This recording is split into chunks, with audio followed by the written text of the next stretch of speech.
Confessions of a Code Switcher by Joshua Adams. Focus for reading. As you read, consider how race and culture affect not only how the author speaks, but the differing levels of power that come with different types of speech.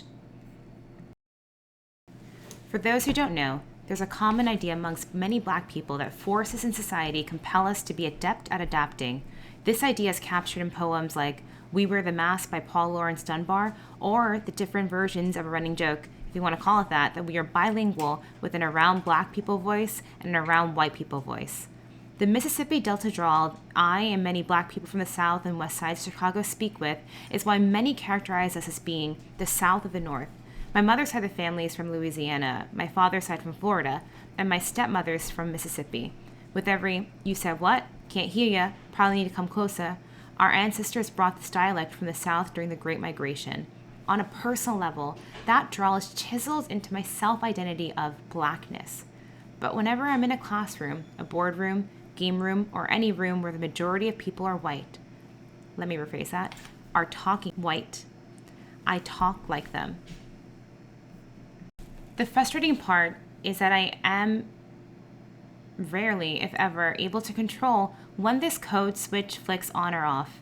In fact, I honestly cannot remember a time I did it intentionally. From grade school to grad school, I've been both the accuser and the accused in talking white witch trials. When I've said another Black person talks white, I never once meant to imply that I was equating being articulate to whiteness or isolating it from Blackness, though that is the conclusion most people reach. For me, it was an observation that they spoke in patterns more aligned with the ways I hear white people communicate. Intonation, inflection, dialectics, phrases, hard consonants, types of slang, full pronunciations, etc. I was policing them with the admittedly problematic assumption that, unlike me, they weren't code switching. It was a subconscious, wait, why are you talking like that? There's no white people around. It was also an ignorant assumption about engaging in Black cultural solidarity. This may be semantics, but I didn't assume all Black people talk the same. I just assumed all Black people don't talk like white people. Many of the patterns of Blackicent, talking Black, stem from slavery. Newly captive Africans who were forced to learn English combined the foreign language with African speech patterns. Therefore, on conscious and subconscious levels, I equated their lack of Blackicent as assimilation, another problematic term. Into Blackicent, I mistook their why can't I be a Black person who talks educated as repropagating the idea that talking Black means talking dumb, not rebelling against it, since the antithesis is usually a condemnation of someone who talks ghetto.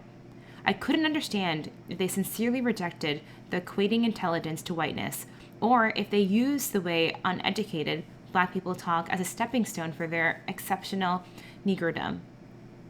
When I was accused of talking white, the anguish came from a similarly ironic place. My frustration never came from assuming people thought I wanted to be white. I'm not one to fully equate talking proper with articulate. My anguish was a convoluted response of, no, see, I don't talk this way naturally. I'm trying to fit in. Why don't you understand that? The frustration stemmed from assuming that the accuser was oblivious to my code switching. Now, before I go on, let me make this perfectly clear. Blackness is not a monolithic structure, and these aren't the sole reasons why any one Black person would loathe being accused of talking white. I'm only giving an account of my logic, how I made sense of my experiences, and the way I perceive cultural signifiers of Blackness in my life. I automatically alter my speech according to the racial makeup of my audience. This is mostly an involuntary response, but I also understand the subtle ways my diction ties into a larger narrative of both racial and class politics of assimilation. I'm aware of the historical forces that normalize whiteness and convince the majority of Americans to police the speaking of proper English, a concept that is ironically comical since no one in America speaks proper English, and to equate Blackicent to lack of intelligence. I'm aware that if I talk the way I really talk at my next job interview, the employment odds won't be stacked in my favor, regardless of my qualifications. The reasoning behind it is not because I think saying probably instead of probably is inarticulate. It's because I think my potential employer might. I didn't grow up around only black people, but for the most part, I've only lived around black people. I was born in Chicago, arguably the quintessence of American multiculturalism in the midst of segregation. I went from a majority white elementary school to an almost exclusively black high school to a majority white college where I studied African American studies. Along the way, I've been told I talk ghetto by a few my white friends and that I talk white by a few of my black ones. But most importantly, I've struggled with realizing that code switching could only change my experience up to a point. I'd hang at my white friends' homes for hours at a time, though they never came down the hill to my house.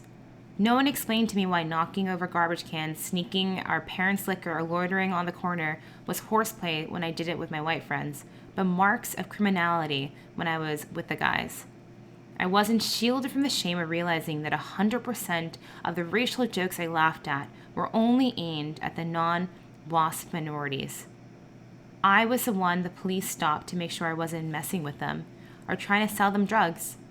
No one calmed the uneasiness of feeling I needed to constantly be aware of how intelligent or friendly or threatening I came across to people, especially white people. And I was going to experience these things my whole life, regardless of how I pronounced words. Code switching is my experience, and I'm fighting to reconcile the profound ways it has both protected and misinformed me.